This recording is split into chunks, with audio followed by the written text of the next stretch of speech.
பிரியமானவர்களே, சில நேரங்களில் எந்த தவறும் செய்யாதவர்களை குற்றப்படுத்தி விசாரணைக்கு கொண்டு போகும்போது ஆண்டவர் அவர்களோடு இருந்து பேசுவதற்கான ஞானத்தை கொடுக்கின்றவர் என்று நாம் காண முடிகிறது. அப்போஸ்தலருடைய நடபடிகள் 23ஆம் அதிகாரம் 1 முதல் 5 வசனங்களை நாம் வாசிக்கலாம். 23 1 முதல் 5. பவுல் ஆலோசனை சங்கத்தாரை உற்று பார்த்து, சகோதரரே, இந்நாள் வரைக்கும் எல்லா விஷயங்களிலும் நான் நல்மனசாட்சியோடு தேவனுக்கு முன்பாக நடந்து வந்தேன் என்று சொன்னான். அப்பொழுது பிரதான ஆசாரியனாகிய அனனியா அவனுக்கு சமீபமாய் நின்றவர்களை நோக்கி, இவன் வாயில் அடியுங்கள் என்று கட்டளையிட்டான். அப்பொழுது பவுல் அவனை பார்த்து, வெள்ளையடிக்கப்பட்ட சுவரே, தேவன் உம்மை அடிப்பார்.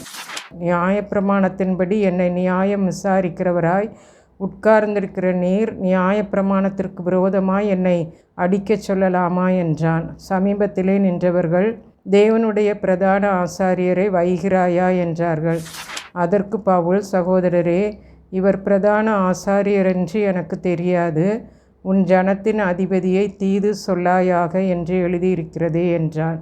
இந்த பகுதிக்கு நாம் சனகரிப் சங்கத்தில் பவுல் என்று நாம் பார்க்கலாம். பவுல் கூறும் பொழுது, நான் நல்மனசாட்சியோடு தேவனுக்கு முன்பாக நடந்து வந்தேன் என்று கூறுகின்றார்.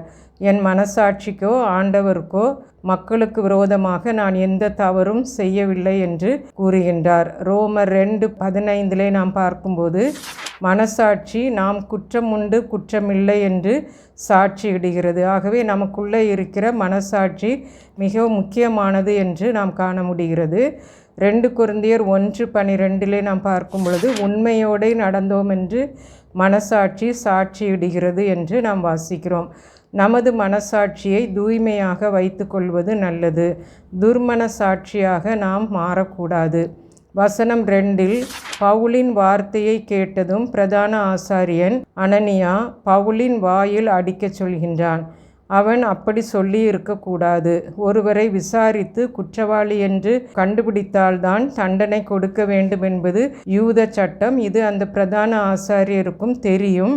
அதிலும் முக்கியமாக பிரதான ஆசாரியனாக அபிஷேகம் பண்ணப்படும் போதும் அவன் எடுத்த வாக்குறுதியிலே தவறிவிட்டான் என்பதையும் நாம் காண முடிகிறது. வசனம் 3, அனனியாவின் பேச்சை கேட்ட பவுல், வெள்ளையடிக்கப்பட்ட சுவரே என்றான். யூதர்களுக்கு பிரேதத்தண்டை செல்வது தீட்டாக கருதப்பட்டது. ஆகவே எல்லா கல்லறையும் வெள்ளை நிறத்தில்தான் இருக்கும். தவறி கூட அதை தொடக்கூடாது என்பதற்காக வெள்ளை நிறத்தில் அவர்கள் சுண்ணாம்பு அடித்து வைத்திருப்பார்கள்.